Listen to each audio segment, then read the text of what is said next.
Welcome to the call. Welcome to another edition to the Manufacturing News Network. My name is Jason Moss, and I'm the host of Manufacturing News Network and also the founder and CEO of the Georgia Manufacturing Alliance.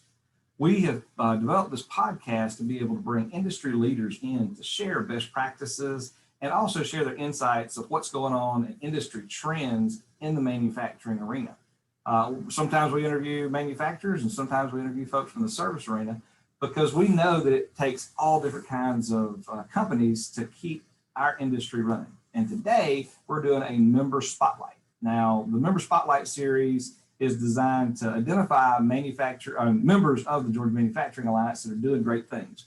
And today I'm really excited to have Marcy Heath. She's the founder and CEO of InoVentive Benefits Consultants. And she's going to be sharing with us some really great information about employee benefits and some of the cool things that are going on and some of the things that you need to keep your eyes open for and the changes that are coming down the pipe related to COVID, but also related to just business, new business trends. But before we get into all the business side of it, I want to find out a little bit about Marcy Heath, the person. So tell us a little bit about your background, kind of where you came from, and how did you get into the benefits world? The benefits world. So I am originally from Haralson County, and I can't really say like which city because I feel like I belong to all of them. So grew up here, graduated from Haralson County in '94, and just really enjoyed the area. So decided to begin my career here. How I actually began in insurance, it actually kind of, was born and bred in me. My father started an insurance agency when I was a year old. So I grew up in the industry, worked for him, all through like middle school and high school, answering the phones and, doing customer service work, running quotes, stuff like that. And then after high school, I ventured out and joined a firm in Atlanta and worked there for a couple of years and then decided to come back home in '99 and worked there until 2015 to when I broke off and decided to open my own agency. And so now we focus on just strictly, we do a little bit of Medicare, but we focus strictly on employer benefits. Very cool. Very cool. That's interesting space. I've actually dabbled a little bit in the insurance industry. My mom was in life insurance, and I was excited about learning, kind of that bit and piece. And I was the youngest licensed insurance agent in the state of Georgia. I had to get a waiver to get my license at 17. Oh, wow. I did not bring a lot of credibility to the table as a 17-year-old trying to, share my insights on financial security with a 40 or 50-year-old. Mm-hmm. Pretty interesting time, but it was neat. I mean, I like the concept of insurance and helping people. That's the big thing that I found in that industry. If you don't have a heart for service and taking care of folks, you're not gonna make it. I mean, if it's just a money thing, that's not a space for successful folks in the industry. So that is correct. Now the insurance industry and especially the employer benefits space has changed a lot, right? I mean, so how have you seen, kind of taken a 40,000 foot level view of how employers are engaging, and what are some of the trends that you're seeing now? So of course, this has been a very, I would say, unique and trying year. It's one that we have never experienced before, I believe, in our industry and in my lifetime. So, we've got different situations with different employers. Coming to the table, most employers renew for a January the 1st. They have that fourth quarter renewal. And I would say, I would hope that most of their renewals are usually pretty, minimum. If they're with a fully insured contract, they should only see just trend this year because there wasn't really a lot of claims that were submitted, during the shutdown, the state shutdown, and of course, each county and cities also had their shutdowns as well. So you should have, a pretty mild renewal year. Right. You've got some companies that, they really don't want to they want to save money on their employee benefits, but they don't want to bring any more disruption because they realize that their employees have experienced so much disruption with furloughs and, having to transition to working at home. So they don't want to bring any more disruption. So they're just renewing it as is. And then you have those employers that, they've lost so much money during the year that they realize that, healthcare is their second to third largest expense.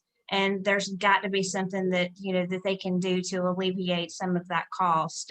So that's what we do is we bring in a different approach, a different way of purchasing healthcare, to bring some to bring some revenue down to the bottom line, also while, giving quality benefits to your employees. Okay, gotcha. Yeah, so you mentioned something about maybe having less claims. What did you say? Most of the manufacturers that I've been engaged with, there's been a few that have been more impacted by the shutdowns, but almost everybody that I've talked to in the manufacturing space, I would say 90%, 80 to 90% pushed right through. I mean, there's for some industries that the products don't have as high demand. But if you're working in the toilet paper industry, or my goodness, my buddies over at Clorox are knocking it out right now. They are. They're working double, triple time. And we want them to keep going, right? So I mean, Yes. everything there's there's pluses and minuses and that sort of thing. But on average, the folks that you serve, have you seen the majority of them working through the shutdowns? And then if they were shut down, did they get back up and running pretty quick? And what was your experience in that space? They did. So we actually insure, I would say probably 20, 25 manufacturers. I'm agreeing with you that, most of them were able to, continue working through. You had, a couple of them that furloughed a couple of people that are now bringing those people back, especially going into, fourth quarter and some of those manufacturings. Fourth quarter is, a very busy season with the holiday season coming up. And so, if they did furlough them, they are bringing them back. But then, you've had some manufacturers that they would fix a flexible work schedule to where you would have so many, coming in during this, this hour period, and then, switching it to another shift to, to kind of minimize, minimize the number of employees that you had there to be able to keep the, social distancing, in place. Yeah. I mean, it's really interesting to see how different companies have been impacted in different areas. I was talking to somebody yesterday that I knew that they're fairly large organization, and I knew that they had been impacted by, some cases, but I talked to this guy last night, and he's like, we just had our second loss, like second person that passed due to COVID. Right. And that's the first that I was aware of in the GMA community. And there are probably more, but I hadn't been informed of those. But I mean, so this is, people have different perspectives. I'm not here to stand on either side of that, that fence. But for those folks, this is real, and Right. They're having to make adjustments. They still got to get production out. They've got to figure out how to keep things nice and safe and clean, right? Mm-hmm. Split shifts, move people around, keep the social distancing. I've seen, even in the toughest of times, it's really inspiring to see people find great solutions to tough problems. Mm-hmm. I like hanging around smart folks, right? I mean, for me, it's just, I like going around and seeing how people come up with these solutions that in a million years I wouldn't have come up with.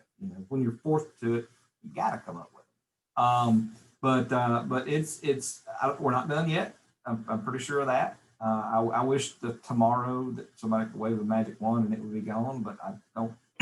I don't foresee that coming in the next couple of months. And you were talking about the losses or the claims being down through this time.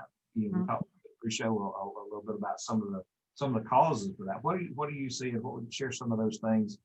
Why are there in the pandemic? How can there be less claims rather than more? What are some of the things that influence that?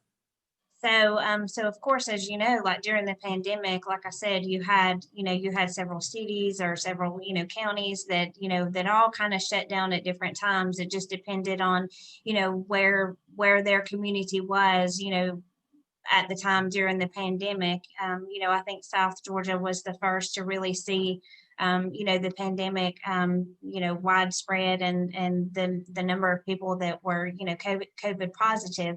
So of course, down in South Georgia, they had to take measures, a lot quicker than what we did up, in North Georgia.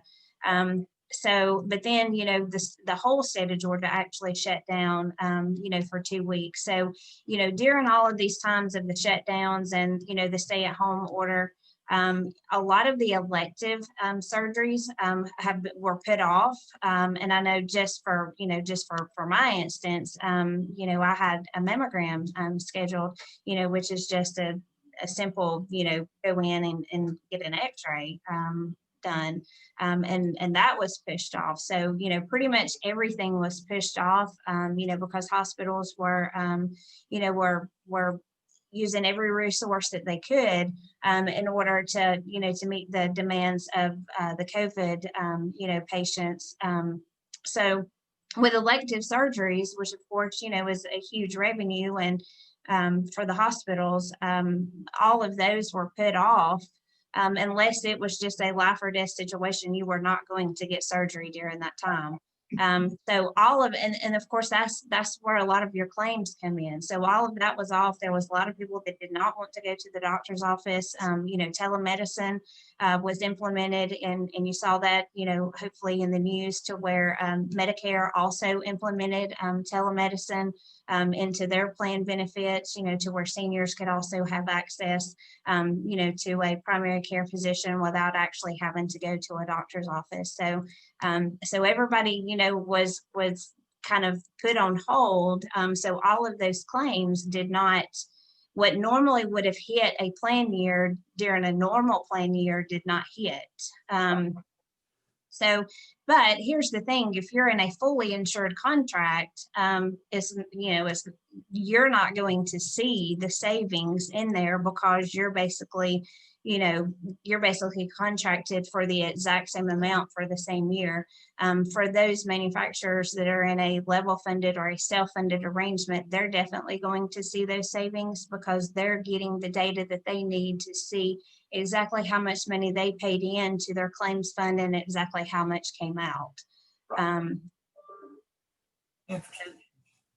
Yeah. So, I heard bits and pieces of automotive industry, the automotive space, the automotive insurance, people are not driving as many miles. So some of the companies did, premium refunds because there's not as much exposure.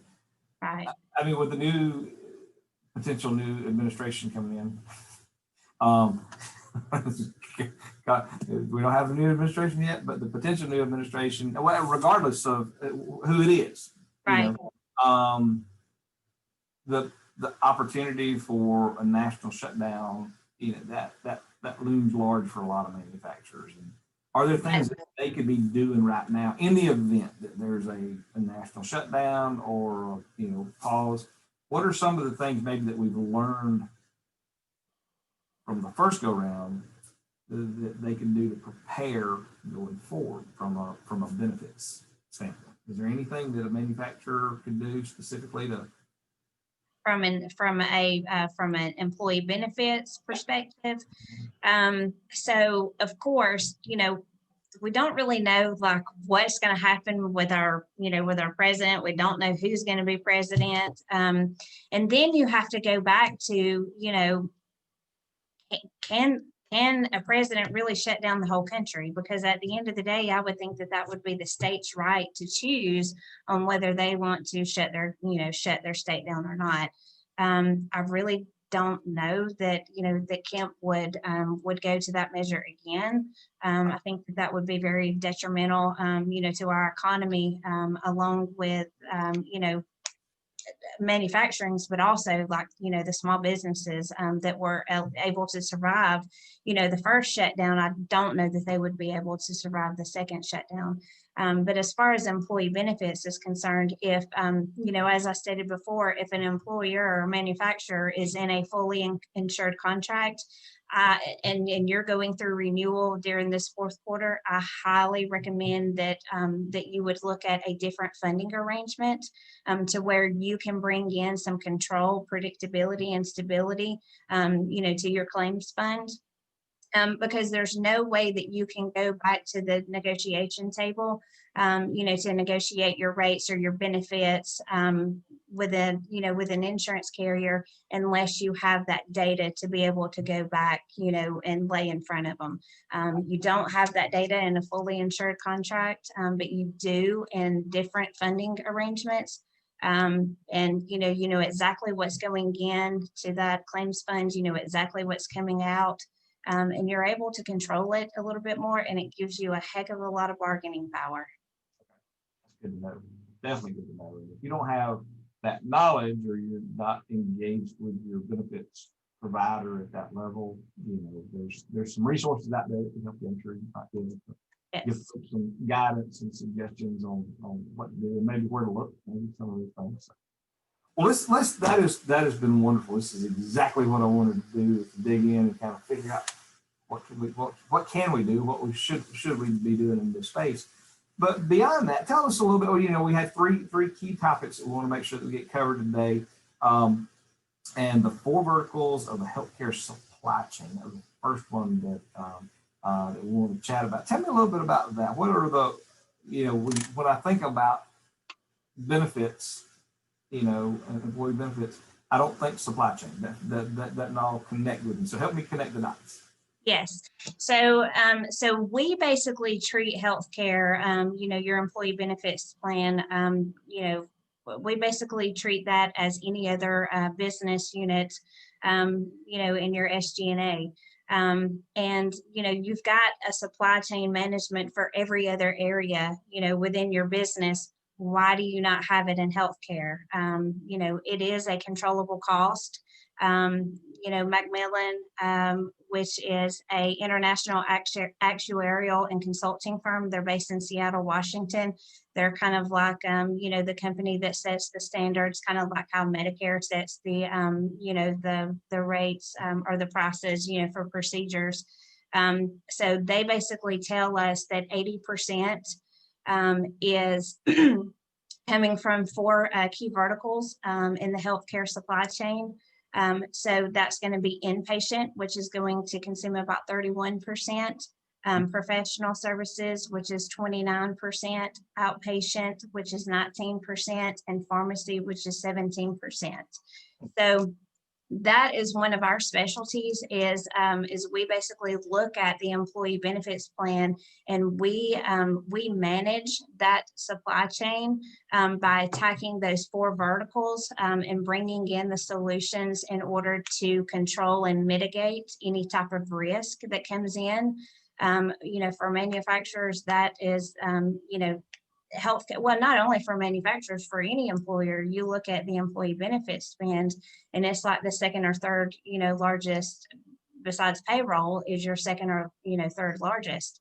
And most manufacturers have been, experiencing rate increase after rate increase after rate increase, and you've been looking at, how do I solve this problem? And you've been trying to solve it with a insurance problem. It's not an insurance problem, it's a supply chain problem. And the best analogy that I have ever, been able to deliver to where people can understand is, if you go and buy a car, and let's say that car has a bad, motor or a bad transmission, are you going to go to Geico and save 5% on insurance? How is that going to solve your problem in getting a transmission or, fixing your motor? It's not. You're just going to save 5% on insurance. So that's the way that you basically look at the employee benefits. Switching insurance carriers is not going to solve your problem until you control, the 4 verticals within the healthcare supply chain. That is where you're going to be able to bring stability, predictability, and control back into the healthcare space. And in order, when we do that, we put you in the right type of funding arrangement to where you know exactly what's going on in your plan. And you're able to use that as, a strategic advantage for your company. And you're able to, use it to bring in ROI. Mhm. Interesting. That's interesting. I tell you, that's a big, uh, the benefits package for manufacturing. When you look across the board, that's one of the things that manufacturing traditionally has brought to the table. Probably some of the richest benefits packages that are available in the general economy are offered through manufacturing, because that's one of the pieces that attracts and keeps the right folks. Because manufacturing in general, people like consistency and predictability. People that are in the industry, and with all the inconsistencies and unpredictability of the benefits cost, people are trying to figure out how to navigate through that to be able to continue to provide those benefits to attract the right type of employees. Mhm. And that's a big piece. It is. If they don't have that right package, it makes them less competitive as an employer, attracting the best candidates that are out there. It does. So not having the right type of benefits, you're right. It's hard to attract the right type of talent, but it's also hard to retain, the talent that you have. But it also is, very detrimental, to the bottom line, and it keeps you cash strapped, to where you don't have that extra money, to invest into your employees, or, in raises, or, and putting that back into your company to, to expand, or, offer, expanded products or whatever. So, in order to bring control, to the healthcare business unit, it does allow for manufacturers to be able to, to do other things with that cash flow. Cool. And actually, that kind of touched on the next couple pieces that we're going to be talking about is really leveraging the supply chain to maximize your bottom line. Mm-hmm. If you get that expense under control, then you can look at your, bottom line in a whole different way. Oh, yes. So, controlling the predictability, Mm-hmm. that big expense. If you can, it's interesting to be able to break that out into those 4 pillars, to be able to look at those independently. You have different providers with different products that are maybe one insurance company is way better in pricing for prescriptions. Mm-hmm. So would you have 4 different insurance carriers or 4 different policies, or how you do that inside of one company? So you do that inside of one company. So you basically have, like one company, and the, the network, and the stop loss carrier, and the prescription drug, benefit manager.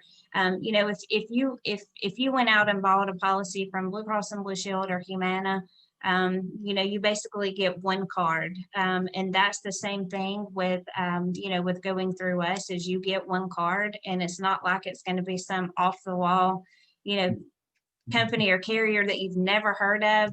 It's just actually building the benefits in the right way.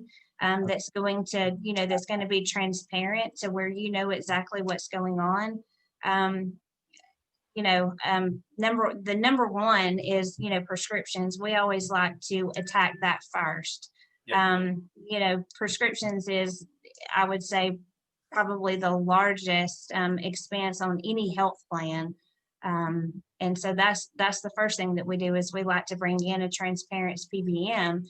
Besides, if you're insured with Blue Cross or Humana or Cigna or Aetna, they all own their PBM. So every time that your member goes and gets a prescription filled, they're actually making money off of your member. They're getting the rebates and the kickbacks off of that. So instead of the insurance carrier that you're already paying all this money to getting kickbacks off of your people, why don't you arrange the contract to where you're getting that money back, to where you can, invest back into your company? Wow, that's a pretty big deal. Mm-hmm. Sure.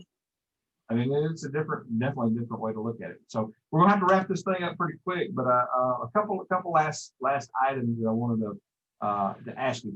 These member spotlights, we do them intentionally as educational components. You know, our goal is to bring information to you. This is, you know, designed not to be kind of a sales platform, but more information education. You have knocked that out of the park. Thank you so much for playing in that space, like most of our other folks have as well. But we're here to make sure that we bring valuable content to the manufacturing community and give them information that they might not find otherwise. That being said, we want to make sure that, you know, if what would be the trigger that you would say as a manufacturing CEO that they need to look at their benefits offerings as compared to sticking their head in the sand one more year and just, like you said earlier, not trying to have anything more disruptive for their employees? Is there like one or two things that would say, well, this really signals that you might need to look around and either talk to your current agent or explore other opportunities? What are the probably one or two things that would you say that would be the biggest causes of that? I would say that if you get any type of increase at all whatsoever, you definitely need to, you know, because like I said, there have been hardly any claims at all whatsoever, you know, filed, you know, during this whole pandemic. So especially if you're in a fully insured contract, I just don't see why anybody should be getting any type of increase at all whatsoever. So, you know, if you're getting an increase this year, I would definitely go back to the drawing table, you know, and look at maybe a different way of, you know, purchasing benefits for your employees. Perfect. That's a good telltale sign to look out. So, and as we wrap up all of the events that we do, I'm going to ask you, what was your favorite part? We got some people that are looking at maybe doing one of these member spotlights, and I got, you know, we got tons of folks that'll be listening online. We get people listening all over the world. We got people in Canada and in Italy. We've just recently added Italy and several other places around the world. So it's pretty neat to be able to get this message out, you know, across the ways. But what's been your favorite part about this conversation so far?